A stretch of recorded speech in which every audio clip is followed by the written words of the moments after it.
All right, so we've got the studs built as we discussed last time. I got the electrical tapped in into the GFI switch. That'll be for the rotisserie and the lighting. And also, what else is going on there? I think that's it. I put the concrete board on and cut the holes and double check that all of the double doors here and here and the drawers will fit in. The next phase is we ordered some concrete board coating, which was called Tough 2, the Roman numeral 2. It's a lot cheaper than what Barbecue Coach is selling.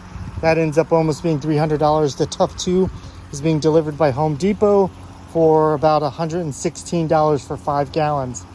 And then we will coat the entire unit and decide what color we're going to paint it. So that's where we are at that. And this coming week, we're going to start on a concrete form for the countertops. I'm going to do a 1.5 inch countertop. Been trying to learn how to do that this week. All right, thank you.